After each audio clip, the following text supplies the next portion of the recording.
Storylines, matchups, and keys to victory. Everything you need to know about this weekend's divisional round matchup between the Los Angeles Rams and Tampa Bay Buccaneers on this crossover Thursday episode on the Locked On Podcast Network. You are Locked On Buccaneers, your daily Tampa Bay Buccaneers podcast, part of the Locked On Podcast Network, your team every day.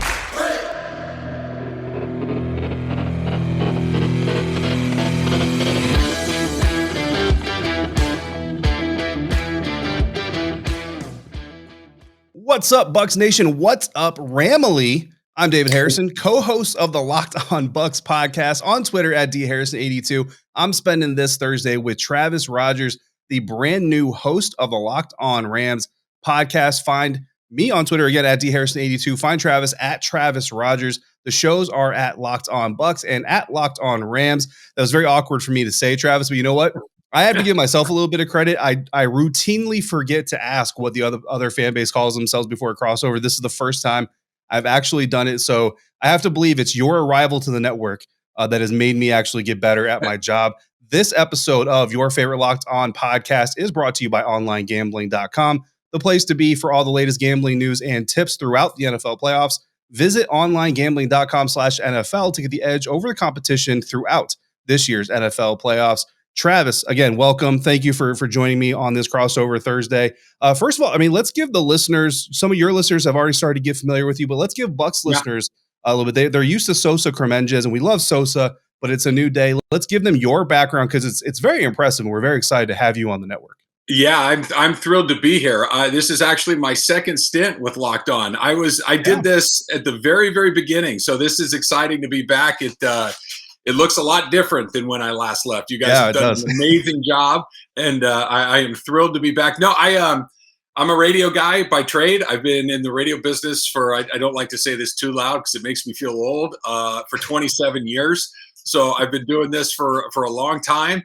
I've done every Rams pre-half and post-game show since the Rams have returned to Los Angeles. So I have been with this team for a very long time. I've enjoyed every minute of it along the way, maybe a little bit less so the Jeff Fisher years. Certainly Sean McVay has made it fantastic along the way. And here we go again into the second round of the playoffs. And it's a perfect time to jump in. And I am incredibly stoked to be here.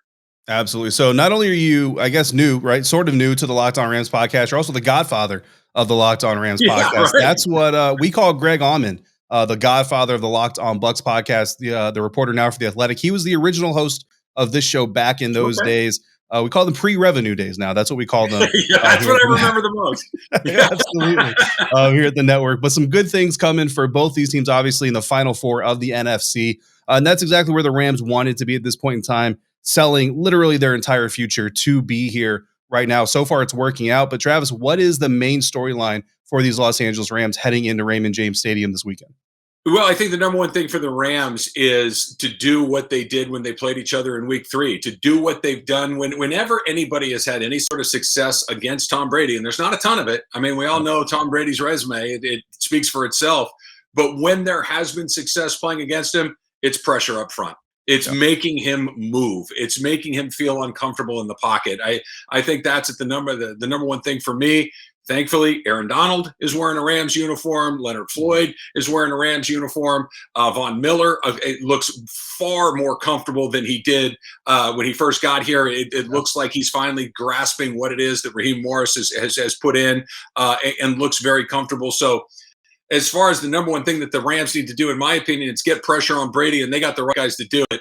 Obviously, Brady and Kyler Murray are very different quarterbacks, but from the opening snap of that wild card game, Kyler Murray was running for his life from those guys. And if they can get even a fraction of the pressure on Brady that they got on Murray, I think that's number one for the Rams.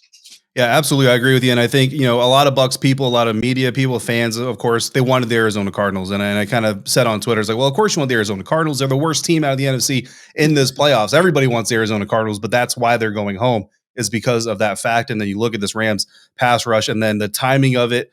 The Buccaneers have been hit by penalties, by injuries all year long. The offensive line has been the only unit that really kind of stayed away from that injury bug. They lose Tristan Wirfs in the wild card round. Ryan Jensen also gets injured. He played through the entire game, and all those things, but still you have that concern, especially with, if your all pro right tackle can't play, then that automatically shifts help to that side of the field or that line of the line of scrimmage. And any more help you have to shift to the perimeter only works to weaken the middle. So it's definitely a bad situation. And that is the biggest storyline facing the Tampa Bay Buccaneers is the health of those two guys. Specifically on Wednesday, the Buccaneers didn't practice. It was just a walkthrough. But, they still put out the injury report as if what would have happened had they had a practice. Ryan Jensen and Tristan Wirfs, both DNPs, not participating. Tristan, from all accounts, wasn't even on the field. So you assume he was probably in the facility getting treatment on that ankle, hopefully going to be able to step on that. But outside of that, you also have injuries to Cyril Grayson Jr., who stepped up in the absence of Antonio Brown, Brashad Perryman, who's had his really his only good football film as an NFL player is with the Buccaneers. Ronald Jones, the backup / potential starting running back, depending on Leonard Fournette. And then Sean Murphy-Bunting, one of the cornerbacks that would be tasked to go out there and protect against Cooper Kupp and Odell Beckham Jr. So not just the fact that the Buccaneers are dealing with a very long list of injuries, but the injuries that they happen to be dealing with also working against their chances in this rivalry. How big of a bump? Like, let's say, right now the line I think is still Tampa Bay favored by 3, which I think some people are actually a little bit surprised that it's even that high. If Jensen and Wirfs, if you're an odds maker, if you're a bookmaker, if Jensen and Wirfs, or at best case scenario, if Wirfs can't go but Jensen is fine, how much do you think that missing piece for the Buccaneers shifts this matchup? I think it's huge. I mean, when you look at the strength of the Rams defense is their front. Right, Aaron Donald could have you and me on both sides of him, and that's still a strength of the defense. He's Aaron Donald, and we've been we've gotten to see him his entire time that he's been here in Los Angeles, and it really is fun to watch him. I know that obviously we follow the ball and everything, but if you take a minute or two to watch a play or two here or there, and just watch 99 do what he does, he's extraordinary. He makes things happen on the other side of the field because of something he did at the line of scrimmage. I think it's a big deal because of him. Greg Gaines has been really good in the middle. He's not a name that we talk about a lot because they have all of the Millers and Ramseys and Donalds along the way. But Greg Gaines has been very, very good for them and allowed Donald to kind of move around the line of scrimmage and do what he does. The weakness of the Rams defense is the next level. Other than Jalen Ramsey, and Darius Williams has had a couple of pretty nice seasons in a row. He's done a good job on the opposite corner. But they just pulled Eric Weddle out of mothballs. I mean, literally last week. He had not played in 2 years, and they had to call him, and he played. I mean, it wasn't like he just had his shoulder pads on the side and had a really good seat. He played. He knows football really well. He's an experienced player, but I think Tom Brady knows that they've got a guy out there that has not played NFL football for a while. He's going to be able to take advantage of that. To your original question about what does it change? If they can get that pressure, the Weddle parts, the Taylor Rapp may or may not be back from a concussion. You've got Jordan Fuller, who's down on IR. He got hurt at the last final game of the season. So the safety position is very, very thin for the Rams. If they can protect Tom Brady for the normal amount of time, it doesn't have to be an extraordinary amount, just the normal amount of time. That's Tom Brady back there, and he's going to find the spot. He's going to know what to do with it. So getting some pressure on him, and if that means that it's a couple of the starters, one of the starters is down or maybe not quite healthy, that's a huge difference. I'll very quickly, David, go back to a year ago when the Rams were in the divisional round against the Green Bay Packers in Lambeau Field. Aaron Donald was hurt.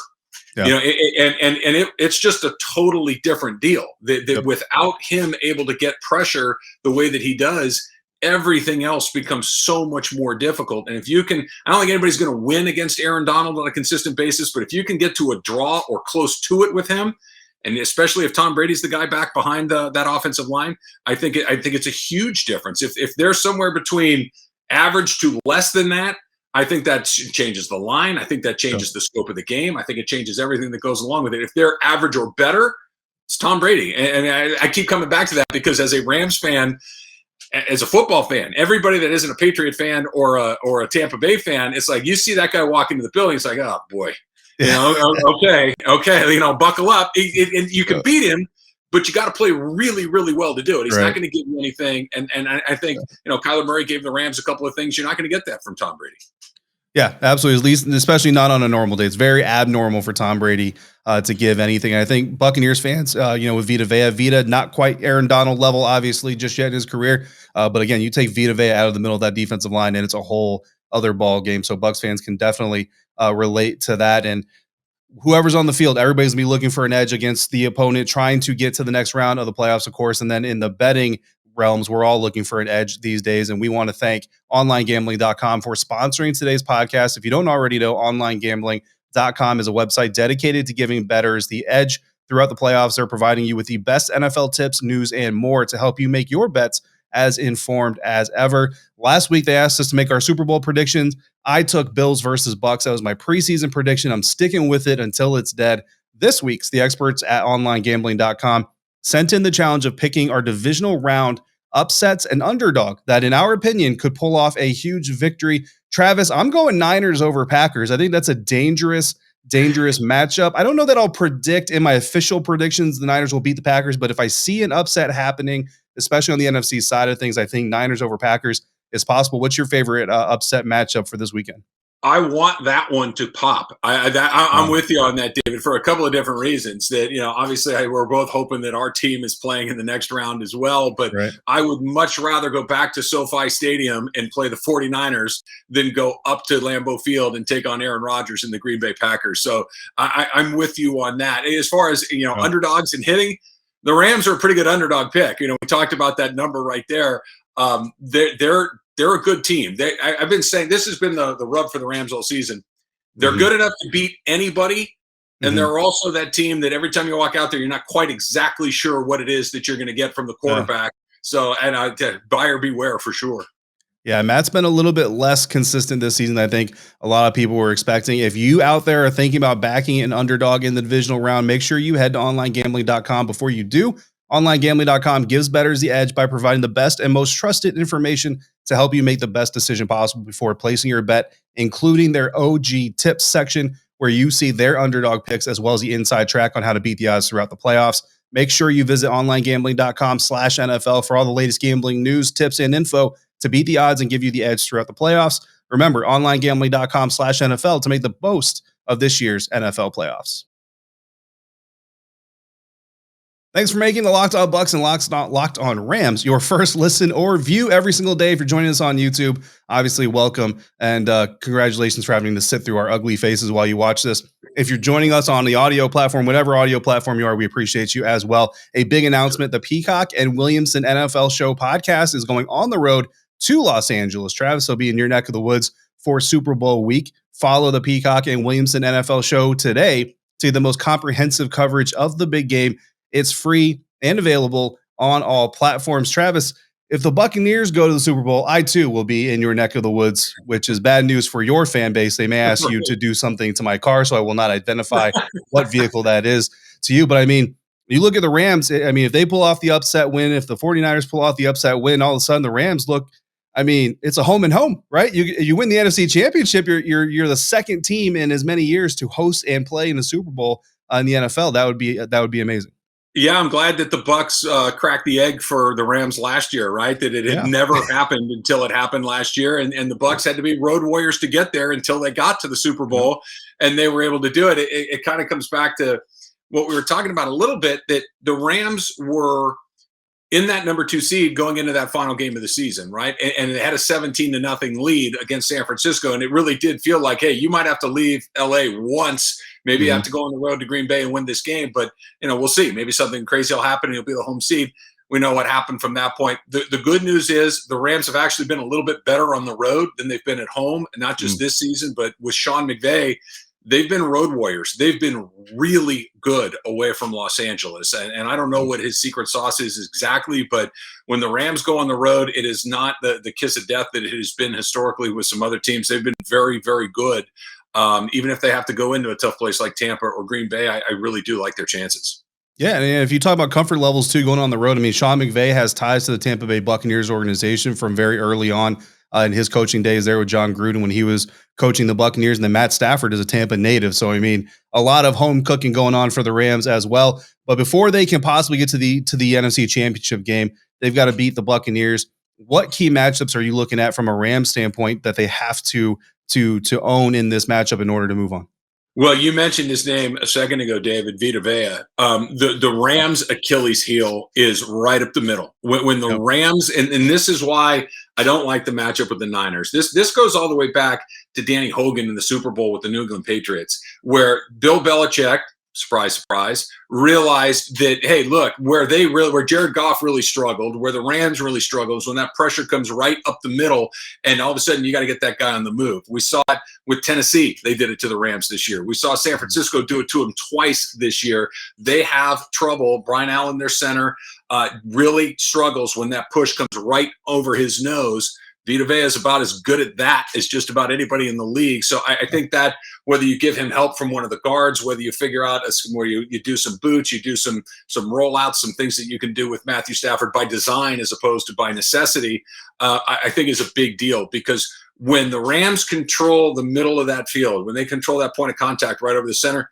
they're really tough to beat. When they look their worst is when that matchup is not going their way. San Francisco, like I mentioned, the Super Bowl a couple of years ago, Tennessee in particular, that is the matchup that they struggle with. When that goes their way, they're in pretty good shape. When they don't, they really tend to struggle to move the ball through the air and on the ground. So I think that for me, Vita Vea and Brian Allen is the number one matchup that I'm looking at to like I said a minute ago, maybe not win it. Let's fight to a draw. And I think that's a good win for the Rams. Absolutely. And I mean, if you look back at the regular season contest between these two teams, Matt Stafford relatively clean for that game. And obviously Los Angeles came away with that victory. So something that Todd Bowles, I think, is going to take as a challenge. His pass rush really didn't get a whole lot on Matt Stafford, wasn't really all that effective. And that's kind of what he hangs his hat on, especially now. It's head coach search season, right? So if he's going to make his mark on the network, or on the nationwide scene, and really get his head coaching clout really rolling forward, he needs to get a lot of pressure on Matt Stafford. On my side of things, on the Bucs side of things, I'm looking at the tight ends. I'm looking at Rob Gronkowski, and I'm looking at Cam Brate, and honestly, even a little bit of OJ Howard. And Bucs fans are going to laugh because OJ Howard has basically become a forgotten member of this offense for the Tampa Bay Buccaneers. Even when Rob Gronkowski was out, it really didn't spark any massive growth from OJ Howard. And I actually spent 2 weeks in a row making a bold prediction that OJ Howard was going to have 2 touchdowns. I'm not going back there right now. That's not what I'm going to do. But I feel like if the Rams are going to bring pressure with Von Miller and Aaron Donald and all these guys, I think they're also going to look to get a little bit creative, maybe bring some safeties, bring a corner here and there. But I think what it's going to do is the more aggressive the Rams defense is, obviously football 101, and aggressive defense opens up the screen pass. It opens up the quick pass, especially over the middle. And when you got a Hall of Famer like Rob Gronkowski, and you got a really solid role player / starter, I think he's a starting caliber tight end on a lot of teams in Cameron Brate. I think that's where, if you're Tom Brady, you look to kind of get an advantage over this Rams defense, maybe force them to back off a little bit, or force those safeties a little bit to cover up a little bit on those tight ends. And maybe you can get Mike Evans on a post, or maybe you can get Cyril Grayson if he's healthy enough, or maybe John Brown, a sneaky addition to this Buccaneers roster. John Brown, who honestly hasn't played football in a very long time either, but he's still got some wheels, getting a little bit of experience in the offense. Not sure if he's actually going to be active. He was protected. He was a practice squad protection this weekend for the Buccaneers. So we'll see if that leads to an activation like it typically does. But either way, I think those tight ends are going to play a very big role in making this game very interesting. And I think at the end of the day, Travis, I think one thing is going to happen.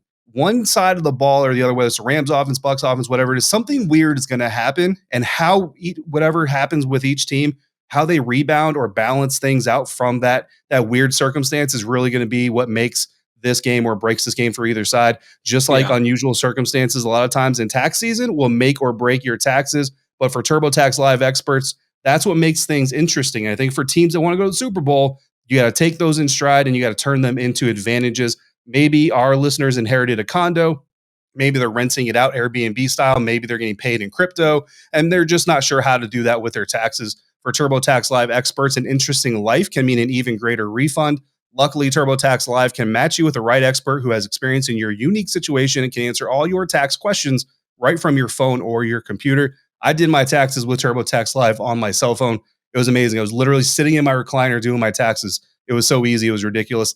They can even take care of the whole filing process for you if you like. Whether you launch your own startup, you're working multiple jobs, juggling multiple incomes, whatever it is, an experienced TurboTax Live expert can help you during the entire filing process or do your taxes from you start to finish to get you the tax deductions you deserve. Visit TurboTax.com to learn more. You do your thing. They've got your taxes into it. TurboTax Live.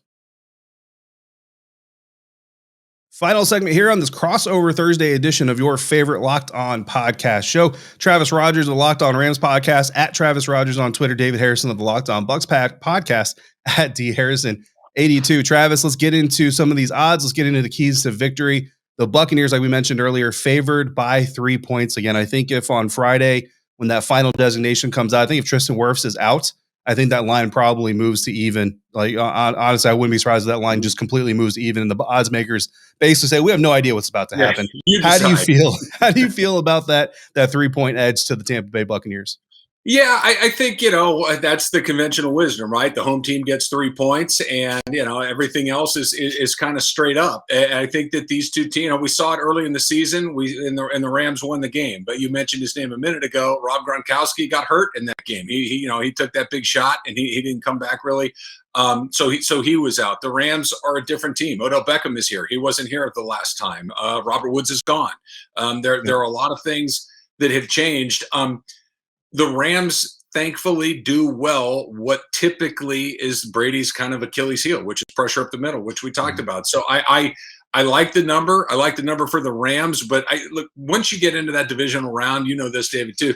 Games are very rarely lopsided. They're almost always close, and 3 points is close. And the Rams, Matt Gay, their kicker, has been really good all season long, and hopefully he continues to be. I'm knocking on wood as I say that. I do believe in jinxes and karma, so I'm leaning into that a little bit. But, yeah, that feels about right to me, and I like it for the Rams because I think the Rams maybe do kick a field goal at the end to sneak by. Maybe they get a miss by the Bucs at the end or can get a stop at the end, but I don't think either team is yucking it up in the fourth quarter with 5 minutes to go. I think this thing goes right down to the end. Absolutely, and that's great football. I think as a football purist, as just a fan of the game, that's exactly what you want. And I remember watching Matt Gay's rise to basically becoming almost a rock star status at training camp when he was with the Buccaneers, and then the very rapid decline. I think every Buccaneers fan has it's the life of a kicker, right? Yeah, absolutely.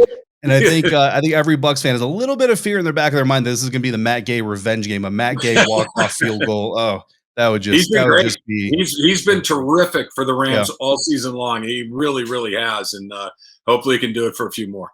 Yeah, man, he's a great young man. So I mean, from a human to human standpoint, I'm very happy for him and his family that he's found that success in Los Angeles. Travis, the key to victory for the Tampa Bay Buccaneers in this game, I feel like, is kind of what we've danced around a little bit. I already mentioned it earlier in the episode. You have to get pressure on Matt Stafford, and I'm looking at Todd Bowles to find a way to manufacture pressure. His defense is healthier than it's probably been in quite a while. Not fully healthy still. Jason Pierre-Paul still dealing with some stuff. Shaq Barrett looked pretty good, but he's still listed on the injury report. Sean Murphy-Bunting, I'm not sure if we can really expect him to play. But I think as long as you have Antoine Winfield Jr., Jordan Whitehead, Mike Edwards back there as your safeties are available, you can do some creative things. Last time these two teams faced each other, Matt Stafford only got hit 4 times and he was only sacked once. So you gotta at least flip those numbers. You need at least 4 sacks on Matt Stafford and then get an additional hit or 2, or I don't know, 5 would be nice against Matt Stafford. Get him off the spot, get him uncomfortable, and put him in a position where he can make some of these mistakes that we've seen in some of his lesser impressive games this season. Yeah, look, this is what the Rams were trying to fix when they made the Jared Goff trade last offseason. They believed the thing that kept them from going to the Super Bowl is their quarterback wasn't good enough. They went out and got somebody that they felt was good enough. Well, they're in the exact same spot. The questions we were asking about Jared Goff are the same questions we're asking about Matthew Stafford. And I thought he had one of his best games of the season against Arizona, not because he lit it up with a bunch of touchdowns or yards. It was because he was clean. He didn't hold the ball too long. The ball came out on time. He didn't throw any interceptions. It was good decision making. I think that's what Rams fans need. They don't need him to throw for 400 yards. They need him to throw 0 interceptions. If he can do that, I think they're in a pretty good spot. But prior to Arizona, he had 8 turnovers in 3 games. I mean, that is no bueno, obviously. So if he has 1, I think the Rams can survive. If it's more than 1, I think that's the kiss of death. If you have a couple of turnovers in a playoff game, that almost never turns out your way. I think it does turn. I think you're right, David. I think it's from a Rams perspective on that side. If he takes good care of the football, I love their chances. If he has a game like he had against Baltimore or Minnesota or Tennessee, I just don't. Tom Brady's not going to let you turn it over 3 times and still find a way to beat him. It's just not going to happen. Absolutely. And then, Travis, what is your key to victory for the Rams? What do they absolutely have to do to leave Raymond James Stadium with a win in hand? Don't throw interceptions and make Tom Brady move his feet.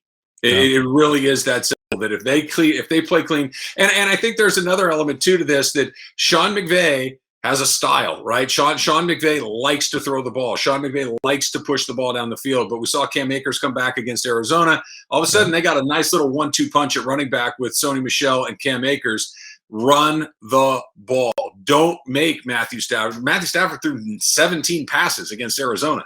I'm not saying you got to throw it that few times, but if you can keep it under 25 or 30, I think that's a really good number for the Rams to have a balanced attack. Don't give it to the other team and make Brady move his feet.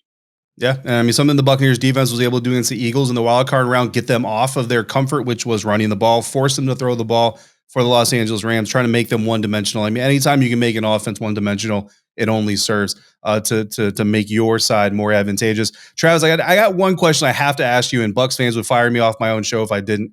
Bruce Arians slapped Andrew Adams upside the head following a fumble recovery on a punt return against the Eagles, got fined $50,000 by the NFL for that action. I think a lot of people, he's going to appeal, but I think most people probably say, yeah, that's pretty fair. Aaron Donald was seen throwing a punch at an Arizona Cardinal and then trying to choke him. Now, in the court of law, he didn't reach him, right? So, and a lot of people are making fun of his arm length now. But so that's more of attempted choking, not actual choking. But listen, some people think Aaron needs to be suspended. Some think he needs to be at least fined. What is your take on the whole Aaron Donald situation? Yeah, well, the thing that when it's happened, my thing is I just don't understand how there's a human being on earth who decides I'm going to pick a fight with Aaron Donald. That was my takeaway was who in their right mind fights 99. But I guess different strokes for different folks. Yeah. I think the NFL does a pretty good job of realizing that the star players are a big part of why this league is as successful as it is. It wasn't a great look, obviously, but like you said, trying to do something is not the same as doing something. There's always pushing and shoving in the NFL. There's always guys elevated tempers and emotional game, as we hear over and over again. So yeah, I'm pleased Aaron Donald did not have to deal with any of that stuff. I don't think it was really necessary. Had he gotten his hands on him and actually choked him, I think it's a very different conversation. But I think the NFL got that one right. Yeah, and I mean, I don't think Aaron Donald. Worst case scenario for Aaron Donald is he's getting a fine that he'll probably again appeal. It'll get reduced. The dreaded FedEx envelope in your locker. That's the that's absolutely. He's not getting suspended. But you know what?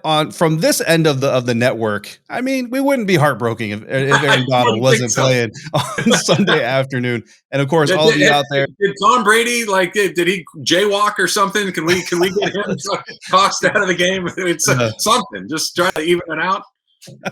Something. All of you guys out there, we appreciate you. Whatever side of the Aaron Donald conversation you're on as well, we appreciate you again for making your favorite Locked On podcast show your first listen or your first view every single day. Make sure you come back tomorrow on Friday. Travis and me with my co-host James Arco will be putting our finishing touches on this weekend's divisional match. One of these shows is going to have another crossover coming up next week, and one of these shows is going to officially be in draft season. Now make your second look or listen of the day, the Locked On Bets podcast, your daily one-stop shop for all your gambling needs.